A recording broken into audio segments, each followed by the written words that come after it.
it is what it is. So I am going to get started. All right. So welcome you guys to my Posh and Coffee. If you are new to following me, new to my live streams, my name, of course, is Laytanya Sturdivant.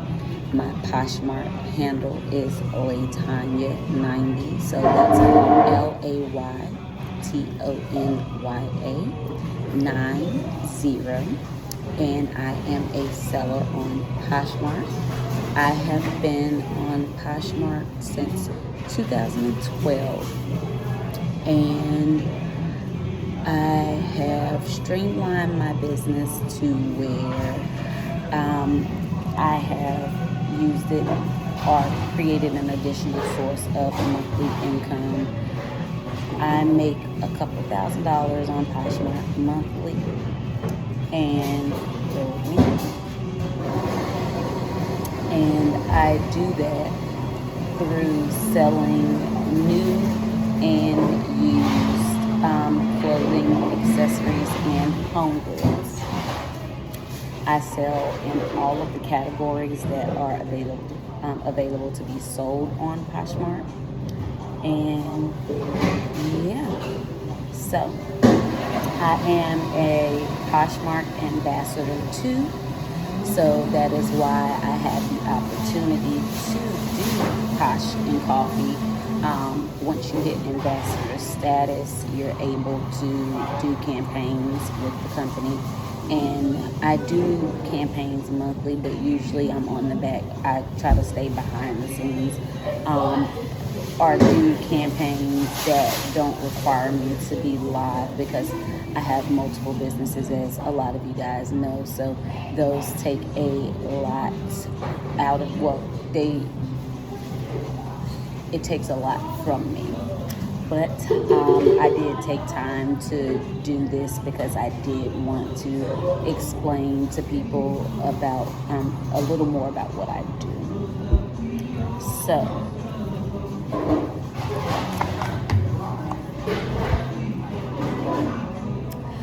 basically, if you guys do want to join Poshmark, I will provide the link so that you can sign up, and you will get $10 off your first purchase if you use my code, which is Laytanya90, when you sign up for the app. All right, so we have topics of the month each month, and for the month of May, the topic is how to become an inventory specialist.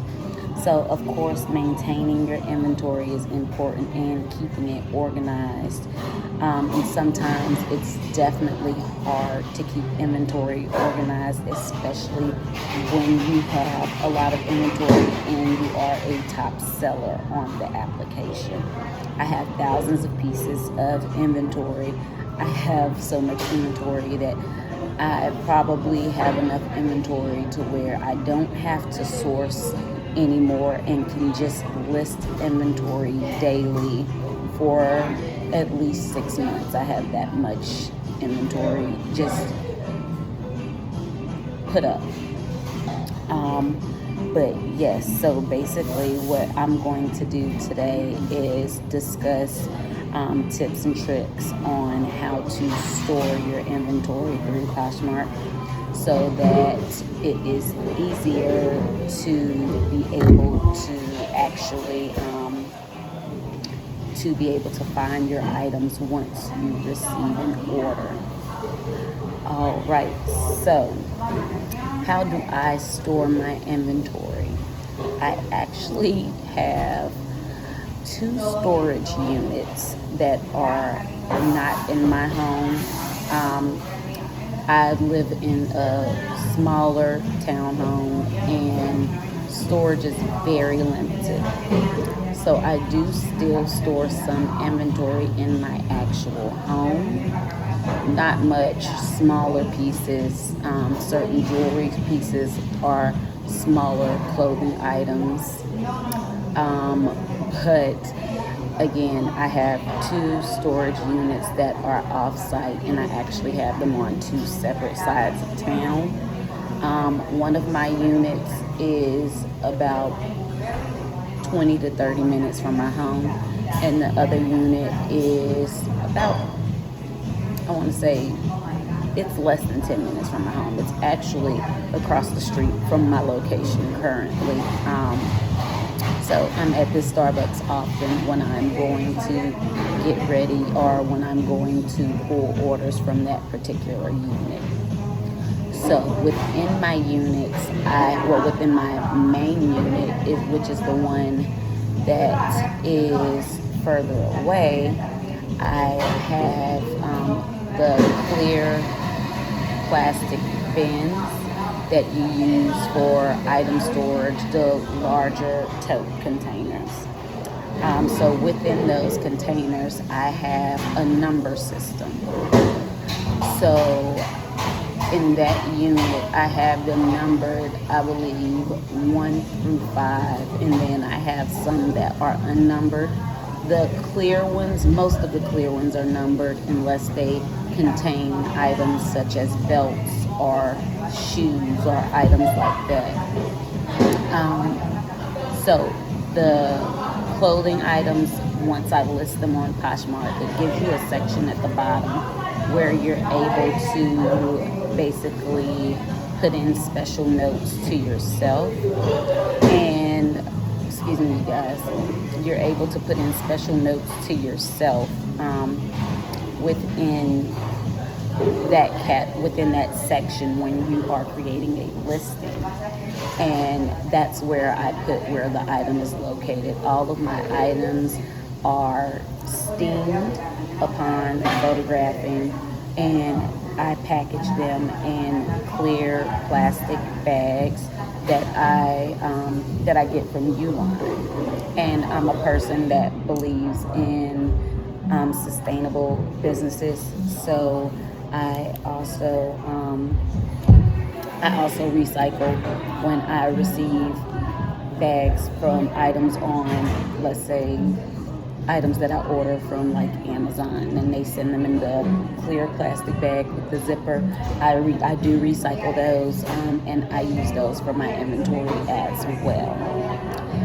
So I bag each item and I select the bin, whichever bin is not full, and then I put that corresponding bin number on my listing in the special notes section that only I can see. Now, you can put the inventory number into the actual listing in the description section to make it easier on yourself, because one problem that I run into is when I go and I put it in the special listing area. It does, when I sell the item is sold, so it doesn't, that actual section you can't see. So you have to go in and edit the item, and anyone that is on Poshmark knows that you can't edit an item that is already sold. So there's a feature that allows you to copy a sold listing as if you're going to sell that listing again. And when you copy it, it copies everything in the listing, including that location. So when I go in to try to find an item, if I don't know where it is off the top of my head already, I just go in and act as if I'm copying a listing to create a new listing, and I get the item number from that or the location number from that actual copy, and then I basically delete the copy. All right, so let's see. Do I have a preference on whether I fold or hang my items? I actually do both. I fold items, I hang items. My main storage unit is 200 square feet, and my secondary storage unit is 150 square feet.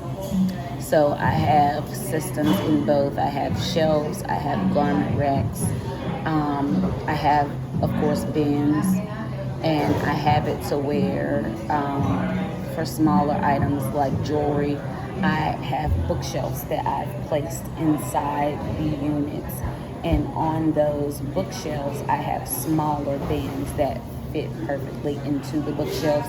So I have smaller items such as jewelry or other knickknacks zipped up in those, zipped up in Ziploc bags.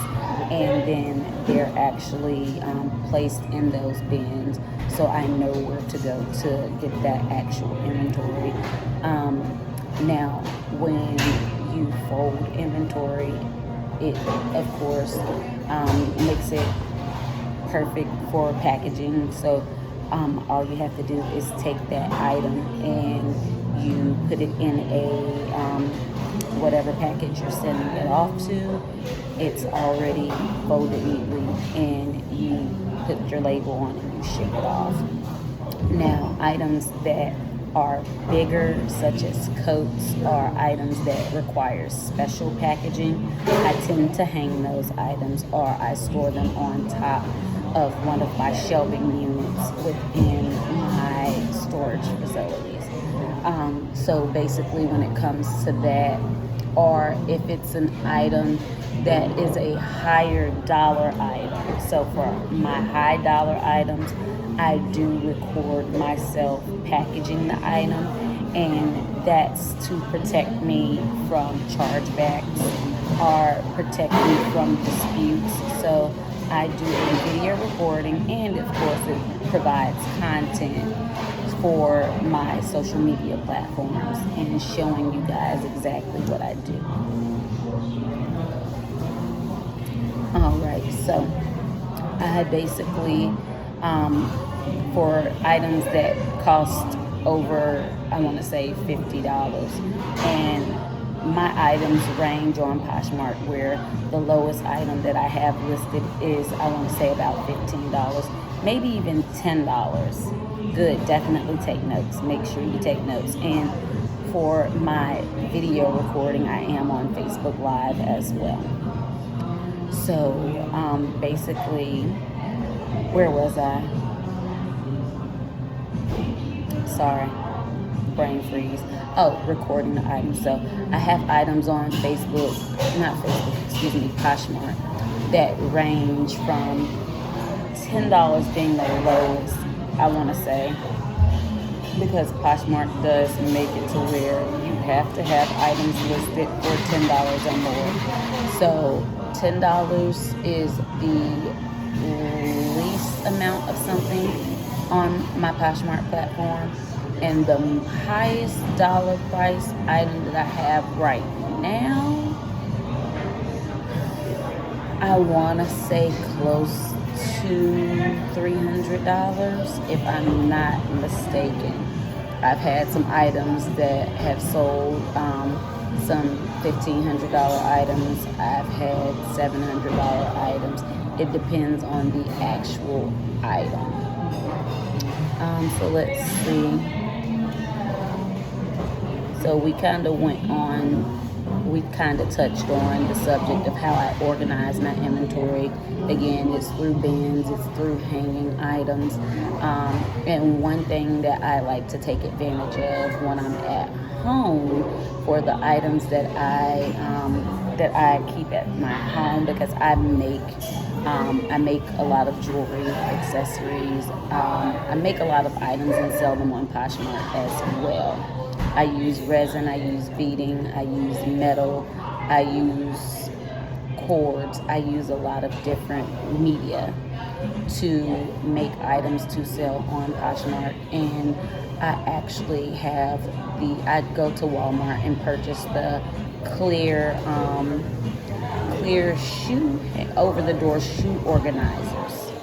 So they have them in different materials, and I have different materials, but I prefer the clear ones for smaller makeup items, such as individual eyeshadows or lip glosses that I may be selling.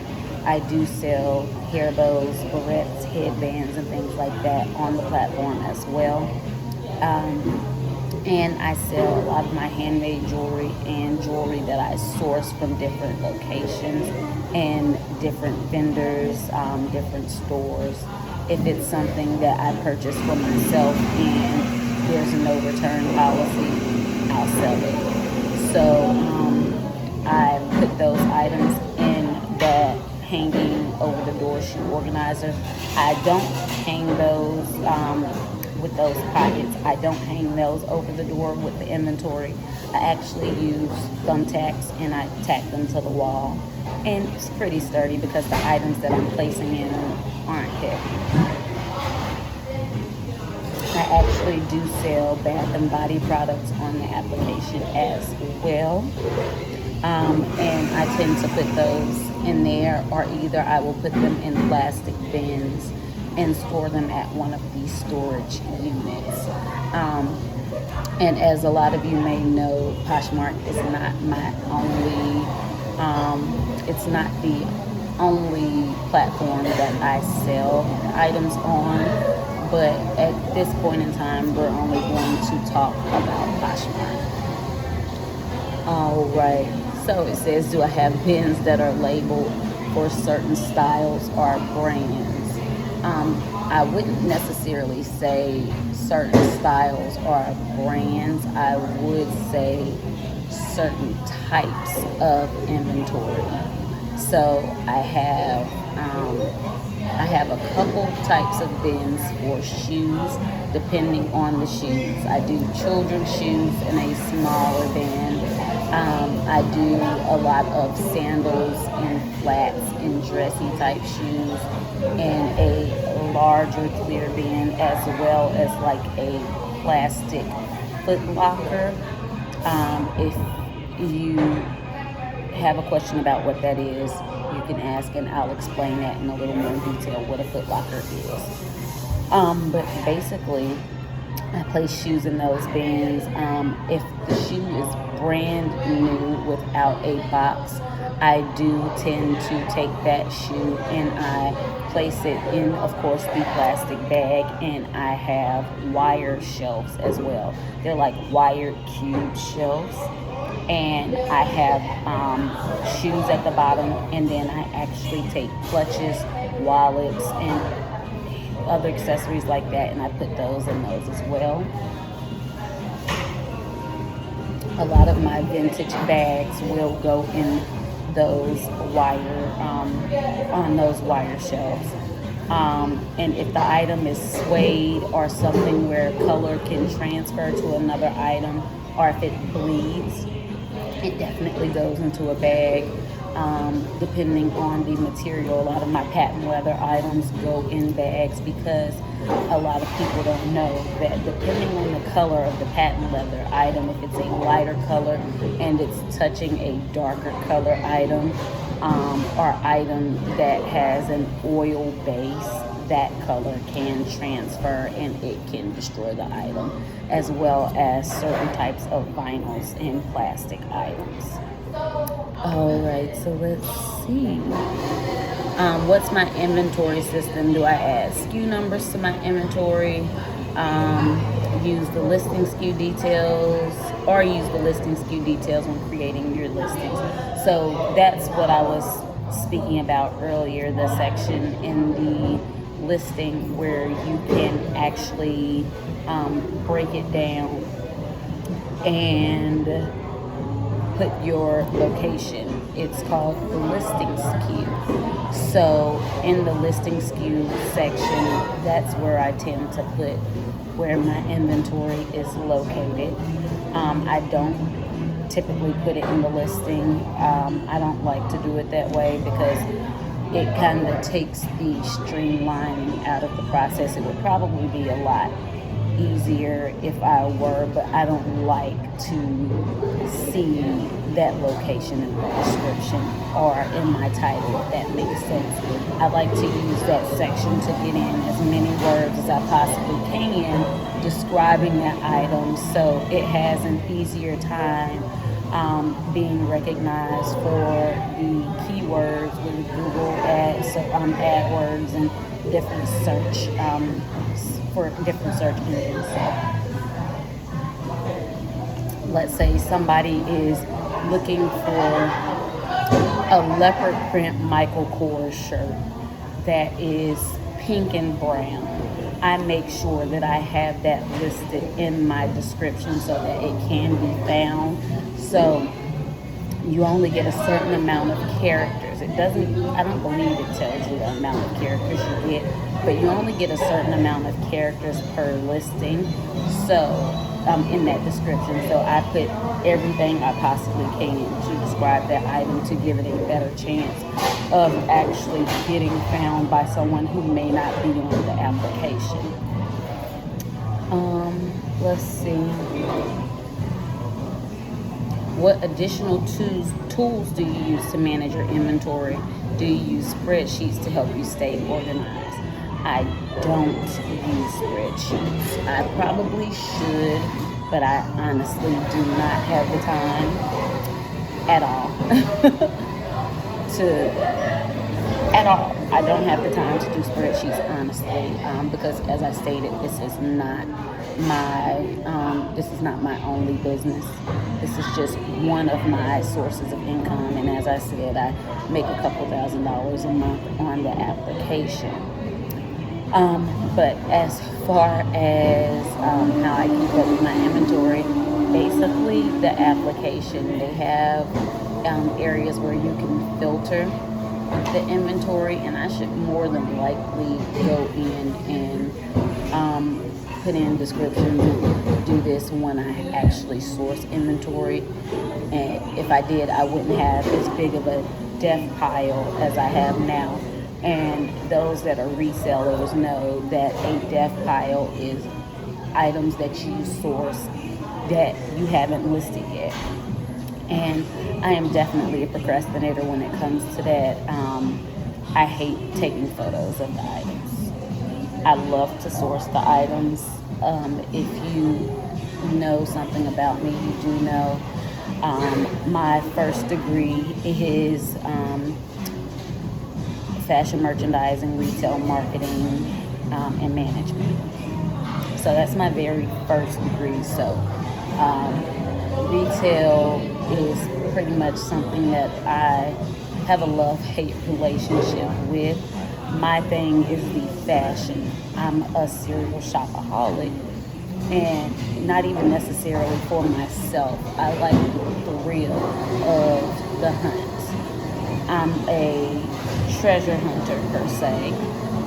So I like to go out and find those unique items, and it may not even be something that I necessarily like for myself, but I could see the potential in that item. And I'm a person that has always cared a lot about the environment, so I prefer to save something from going to the landfill if I have to alter it, or of course resell it as it is, or find some other use for that particular item opposed to ending up in a dump.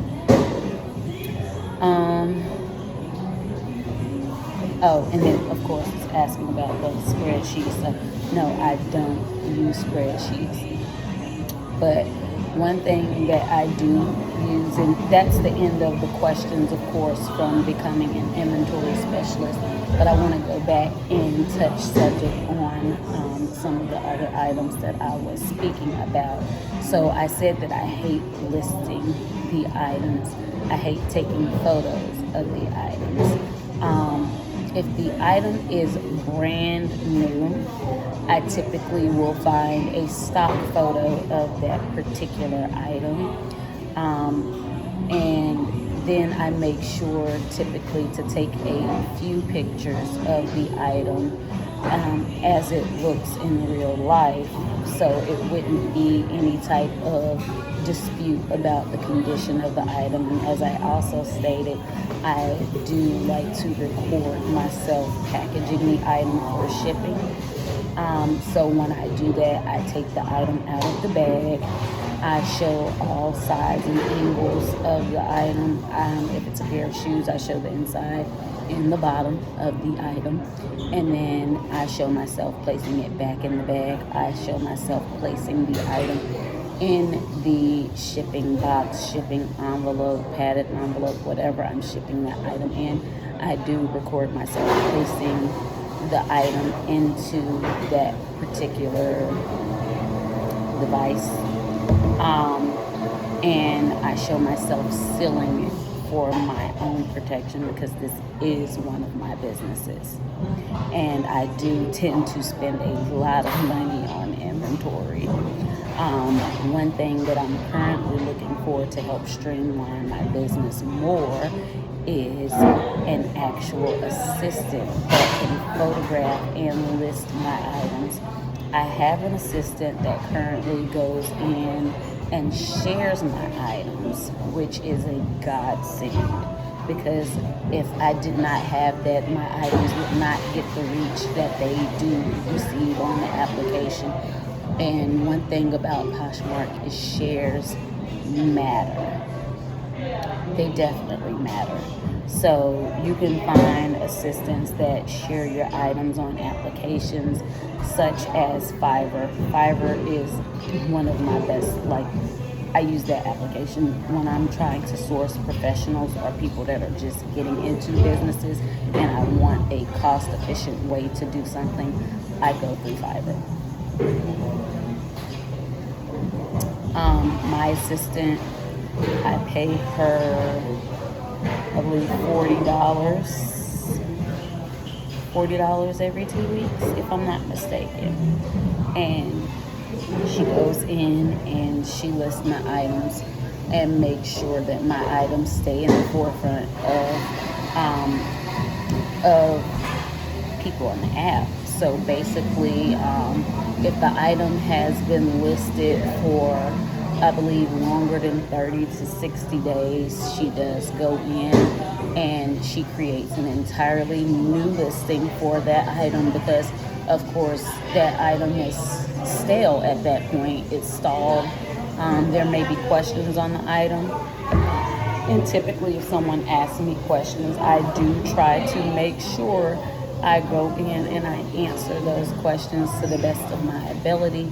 And if it's something as far as a measurement or material or something like that, I answer the question, I reply to the person, and then I typically put that in the description, because they wouldn't ask typically if I already had it in the description. So I make sure that it's there, because if I don't and it doesn't get sold that go round and my assistant has to relist it, then when you relist it, the actual questions and answers on that item disappears. So you have to make sure that you actually go in and put any measurements, any type of answers to questions that you answered about the item in the actual listing description. Let's see, since we have some more time, let's go back and answer some questions from last month's, let's see, yes, from last month's discussion. So for April, the topic was closet and market research. So of course it says finding items to sell in your closet can be as easy as cleaning out your own closet, of course, or as complex as buying wholesales. So it's asked that I share some creative strategies that I use to find the best inventory in my closet. And this is where I wanted to elaborate. This is one thing that I love teaching people. You can turn this business or even a hobby into a business that's very lucrative by doing something as simple as cleaning out your closet. And as I stated, I sell on across all of the categories on Poshmark. I source my inventory, of course, from my own closet. We gain weight, we lose weight. We get tired of items. If it's a item such as a formal dress, I'm the type of person, I'll wear a dress once for pictures, maybe even twice.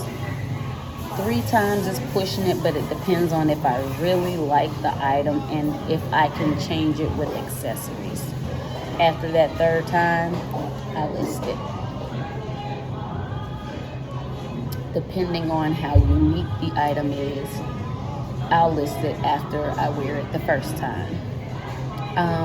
But some places that I source, of course, like I said, my closet, my children's closet.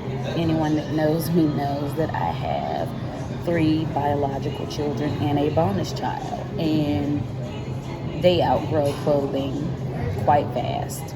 And we spend so much money on clothing for our children, and sometimes we may not know someone that we can give it away to. And some items, depending on how much I pay for them, I'm not just going to donate it. Especially if it was something that was just worn once or not even worn at all, because my children have a lot of clothing that still has tags on them that they never get the opportunity to wear. So I basically take those items and I will list them. And I list them and will make my money back. Some people ask about my pricing strategies. It depends on the item, and if the item is no longer made, if the item is a unique item, if the item is something that is sought after, if I just like the item and what I'll pay for it, sometimes I list the item for, of course, a fair used price. If it's a vintage item, I'm increasing the price of the item.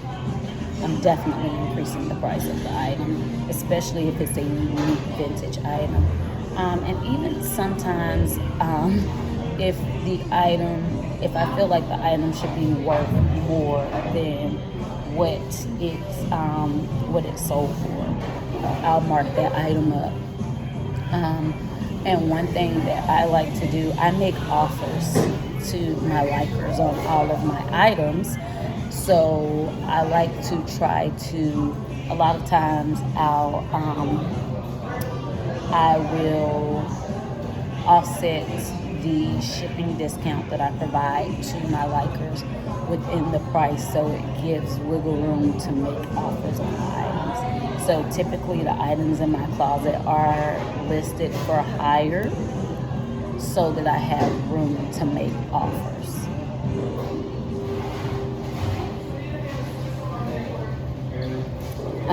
What brands or trends do I look out for?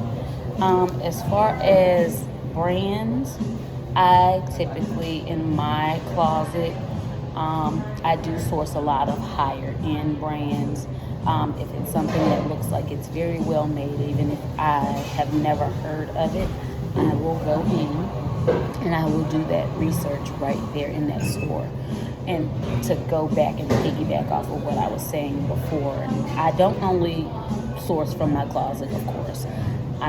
My friends give me clothing that their children outgrow, that they're sick of, that they've either gained too much weight for or lost weight and can't fit the item. They gift it to me and I will list those items. If it's something that I feel like I can't particularly sell, I'll send it to one of my other platforms that I sell on, such as ThreadUp or eBay, but typically somewhere like ThreadUp. I don't typically use Plato's Closet, Once Upon a Child, those type of stores, because I feel like they don't give you what your item is worth. The rare case that I do use something like Once Upon a Child, rare occasion, it will be something like toys, which you are able to sell some toys on Poshmark, but I don't like the hassle of shipping the bigger toys. Your label covers 5 pounds. on Poshmark, so you would have to purchase a label for a higher dollar amount. So bigger toys, I take them to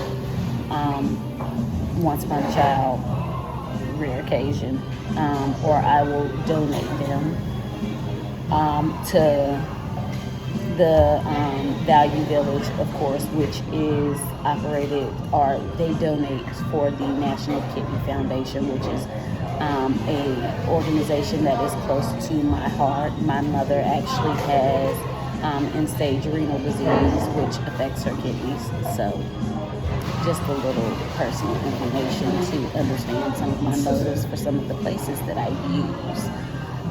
But yes, I also source in retail locations. So sales that stores are having, I definitely go and buy items that I feel like will sell, because those items are new with tags. And I typically go for bigger markdowns, but it depends on the item. And I like to buy off season. So right now it's summer. I've been sourcing a lot of winter stuff, so sweaters, coats, those things are something that are marked down and on sale. Other places that I typically source are Goodwill, Value Village, Facebook Marketplace. I know people that source on Craigslist, OfferUp. Let me see. All of the platforms like that, definitely. A lot of people like to source on ThreadUp. They order the big boxes. Amazon is also a place that I typically source for unique items or items that I may not be able to find. I do use vendors as well.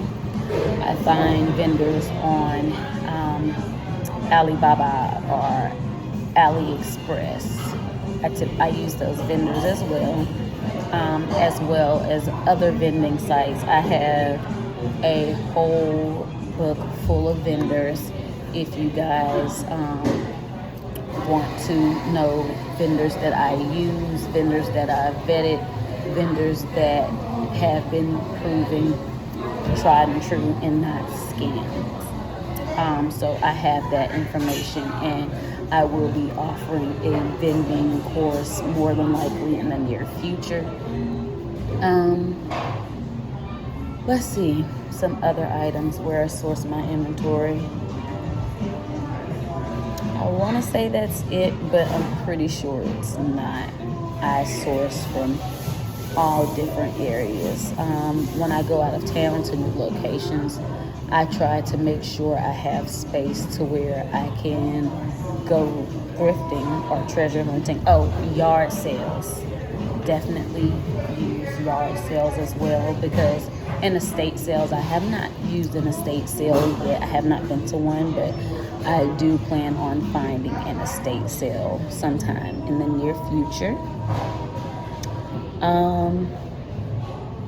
So let's see, what brands or trends do I look out for when sourcing? I typically do try to do the current trends. Hey, I am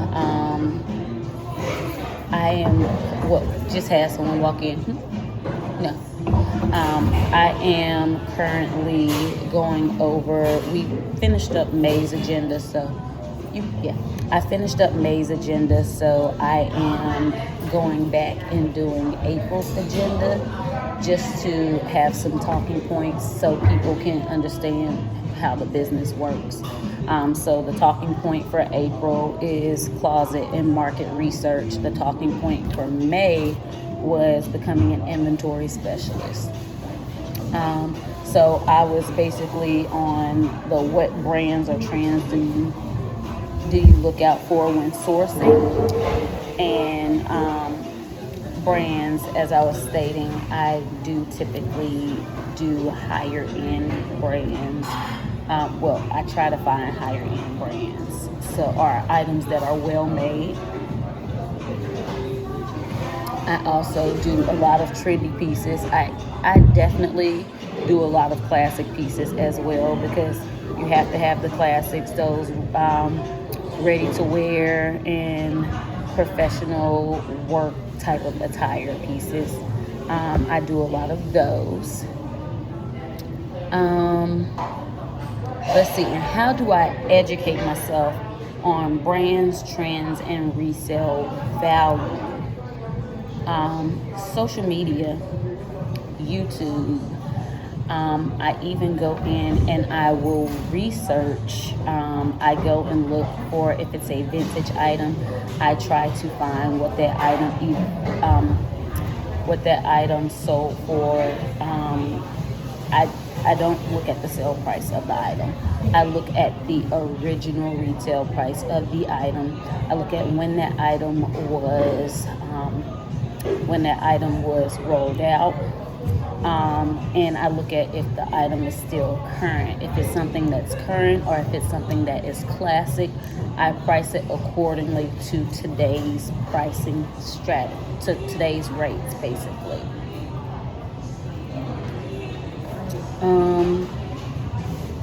What places do I find the most success in sourcing my items? Do I use Poshmark to source inventory? I do not use Poshmark to source inventory. I know a lot of people that do. I don't. My favorite places where I feel like I get more bang for my buck are the bins at Goodwill, and a lot of people don't have Goodwill bins in their areas.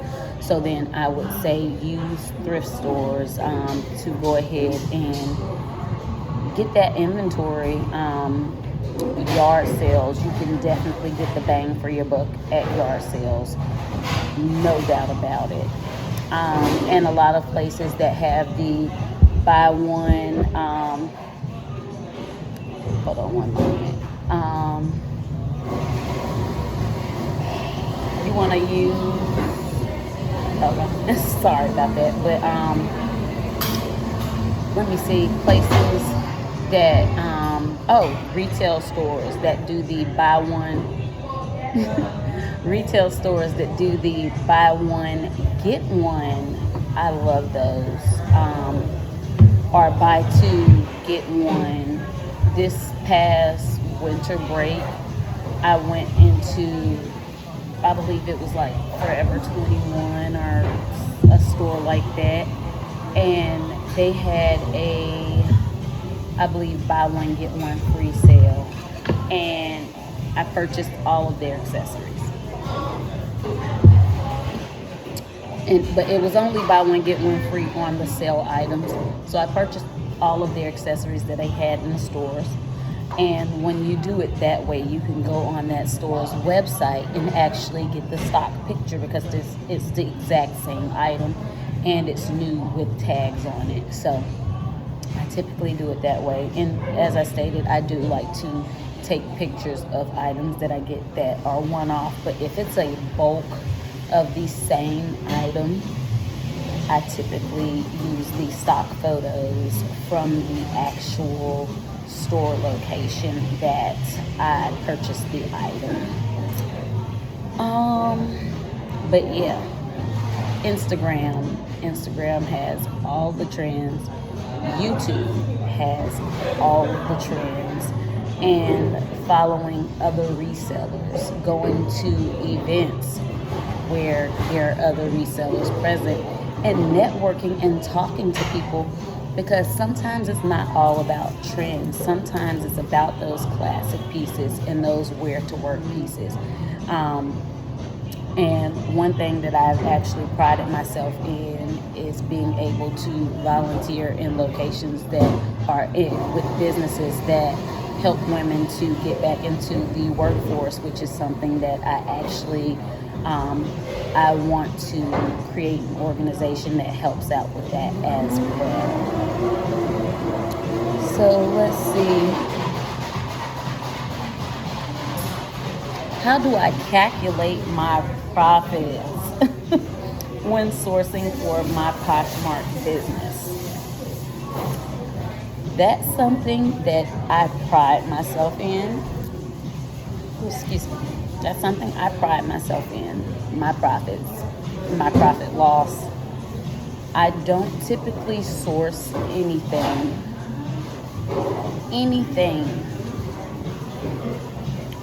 where I can't sell it for double or triple. And if it is something where I have made a quote unquote loss, I typically buy other items, and I have enough items in my inventory to where I've paid pennies on the dollars for. Pennies on the dollar for.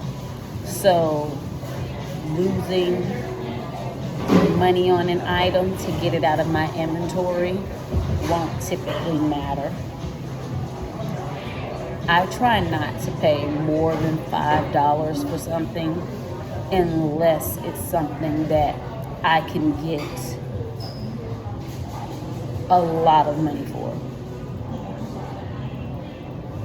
I have items that I've paid $5 for, or $10, at most $30, maybe a bag.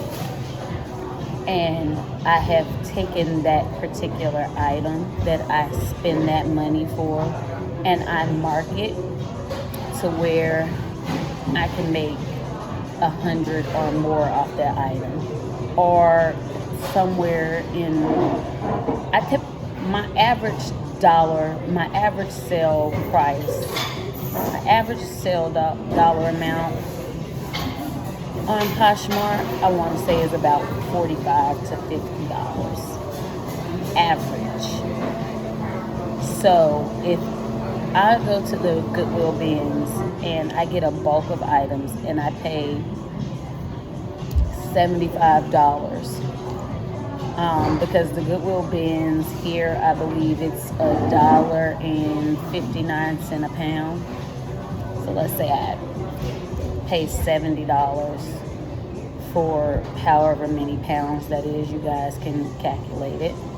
But if I pay $70 for that, I'm going to have enough items within that to be able to break it down, and one or two items may be able to, typically I make it to where one or two items pretty much cover the cost of the entire trip. So if I sell one or two things for $70, let's break it down. Let's make it an even $80. Let's say 80. And then I sell two items from that particular lot or that shopping trip for $40 a piece. I've made my $80 back, and then I have at least 30 to 50 more items, depending on the weight and the size of the item, to be able to sell after that. So it's all profit after that. So I make it to where I can sell 1 to 2 items. I try to make sure I get 1 to 2 higher dollar inventory items with each trip, to where it will cover the cost of all of the rest of the items. So in all actuality, majority of items that I sell are profitable. I have a profit at the end of the day of everything. And then if it's something, let's say I don't feel like sourcing, like I stated, I make a lot of jewelry and I make accessories, I make items as well. So I can make something for 10-15 cents, let's say $2 at the most, what it will cost me in supplies to make an item, and then turn around and sell that particular item on Poshmark for $30 to $40 because it's handmade. I don't use Etsy. I use Poshmark because I have a following on Poshmark. I have a fairly large following on Poshmark. So look, let's see. Let's go to the next question. So what tips do I have for cleaning used merchandise Do I fix damages or imperfections? It depends on how I feel. So with cleaning, I steam my items. And if it's something that it's like, I don't think steaming will take care of this, I go in and I actually have a laundry service. I hate doing my own laundry. If you know me, you know this about me. So I have a laundry service that comes and picks up my laundry weekly, and I'll add a bag of inventory items to the items that I'm sending out to have done on my laundry service. But you can wash them in your own washer and dryer if you prefer. I just am a person that hates doing laundry. The laundry service that I use, they wash, dry, and fold all of my items that I send out. So, if I don't use that laundry service, I do steam them, like steam to where they look new. But if it is something that's soiled, I typically try not to buy it. And if I do, if it's lightly soiled, I send it out in the laundry service.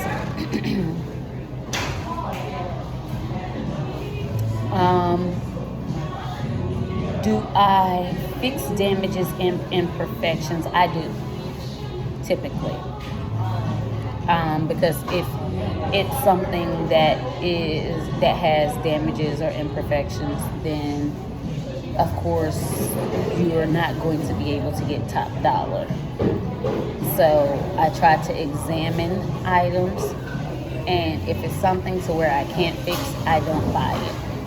If it's something that gets damaged while it's in my inventory, I fix it. As you guys know, fashion major, I can sew. I've been sewing since I was 2, so I can sew. I change buttons, I fix hems, I even alter certain items if the style isn't one that may be a style that is trending, or if I think it's something that someone won't purchase, or if it's even something that's been sitting there and I don't want to donate it because I really feel like the item should sell. I'll alter it to make it look like something else, permanently of course, and rephotograph it and relist it.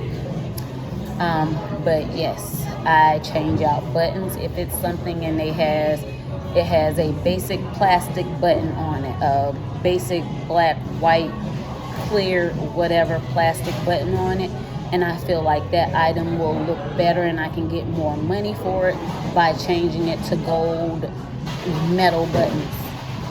That's what I'm going to do. I am going to do everything possible to make sure I get the highest return on my investment. And it does not matter if I paid 25 cents for the item. If I feel like I can sell that 25-cent item for $200, if I change out the color of the buttons, then I'm going to change out the color of the buttons and sell that particular item for $200.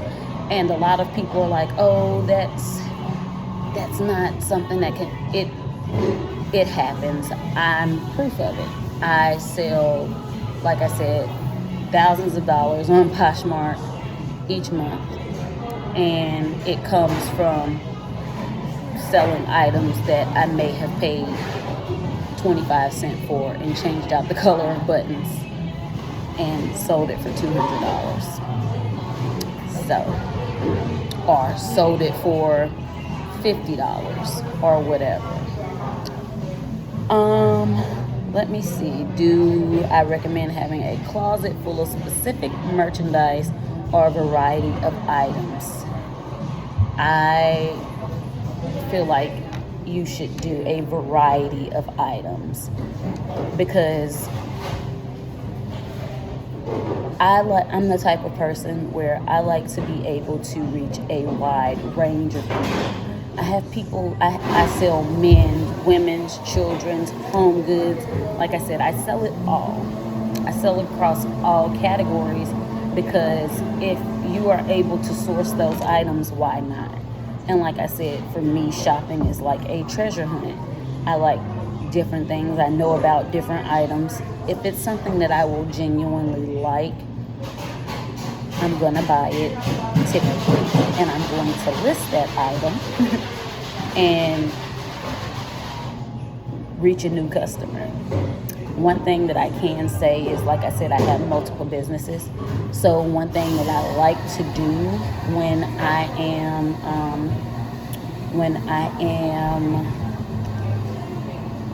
shipping out my items, I like to insert flyers from other businesses that I own. So that way it's a larger reach. So yeah, always promote yourself. Always promote your other businesses. There's nothing saying that you can't place other business flyers in your packages, and other businesses do it often. When you order something from, I don't know, I can't think of a website off the top of my head. Is it Fashion Nova? Sites like those, they typically have items for like HelloFresh or other businesses that they may partner with. I partner with myself because I have multiple businesses, so I place flyers and things in those packages from my other businesses, even sometimes free gifts to encourage customers to shop my other websites. And I have gotten some customers to my regular sites, and I'm sorry if I'm shivering, it's cold in here and I have an ice drink. But yeah, so I have gotten other business from some of my other businesses through Poshmark, through shipping items out to customers. What are some basic tips I can provide to someone who is new to sourcing? Buy items that you like. If you can be your own model, do it. Definitely do it. Model your own inventory, especially starting off, model your own inventory. I have mannequins, I use models. I have children that are my models, but I use a lot of different sources. But you can still catch me modeling my own inventory. I do it on Instagram. I do it on YouTube. Like I said, I wear items, and after I wear them, I list them. And if I'm wearing them and I feel like I have to list them, that's because I photograph myself in it. If it's something that I haven't taken a photo in and I can still wear it, if I'm not tired of it, I won't list it. So a lot of items that come from my personal closet, I have photographed myself in. So who's not a better model than yourself when it comes to something that you can fit, that you purchased specifically for you? Also, do your research. Don't short yourself on something that you have the potential to make a lot of profit off of. I have seen people that have handbags, certain handbags listed for a lot below what they should, which drives the market down typically, which is not something that I typically care about, the market driving down, but it gives a lot of customers or potential customers the leeway to feel like they can lowball you on offers. And depending on how long I've had the item in my inventory and what I got the item for, I may accept a lowball offer. But typically I'll decline it just to start off. Because if they're if it's something that I've put a lot of hard work and effort into, and I've done my research, and it's an item that's worth $1,500, and someone offers me $20 for it, I feel like that's an insult. So definitely do your research. Google. Use the Google, what is it called? Google camera to find the item that you may be confused about.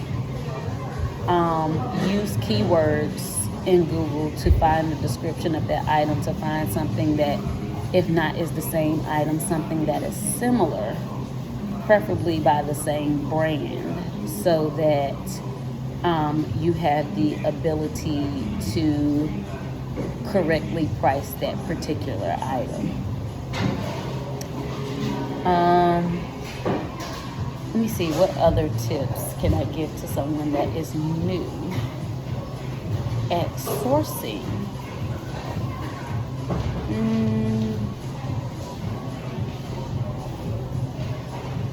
Be patient, especially starting off, because the application is definitely one that has a lot of sellers. Some people are serious, some people are not. Poshmark even has celebrity sellers or influencers that are sellers. Be patient, do your research, and don't give up. Those are keys, because how are you supposed to know how far you can go in the business if you give up at the first sight of hardship? Because it definitely gets hard. There are months when, people are traveling, like during the summer, that's typically like the summer slowdown months. And my family travels a lot during the summer, but I make sure that we're not gone for a week at a time. Sometimes we are, but it depends. And sometimes I'll put my items on vacation mode. Sometimes I won't, depending on if I can get someone that has access to the item and they can send it off for me. But I'm definitely looking for an assistant in a showroom location where I can house items, so that the items that I don't sell on Poshmark are the items that I buy wholesale and sell in my boutique, my online boutique. People can come and pick them up, and that way it will give my employees the opportunity to actually ship out my Poshmark items as well. So when I find that location, I am going to have to do an entire rehaul on my inventory management system, so that not only myself can find them, because there's a method to my madness. So I have disorganized, organized chaos when it comes to my inventory system. But yeah. So we've been on for over an hour now, and I think I have pretty much touched a lot of subjects. If you guys have any questions for me, let me know. I will be happy to answer them.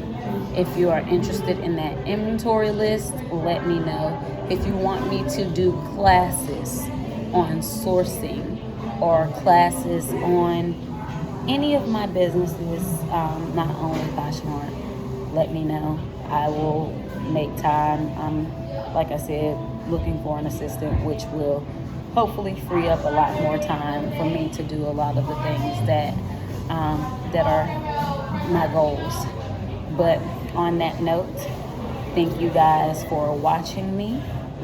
Thank you for joining my Posh and Coffee. I hope you guys had the opportunity to grab a cup of coffee, sit down and watch and take notes. But yeah, Any questions, let me know. I'll be happy to answer. Thank you all for joining, and until next time.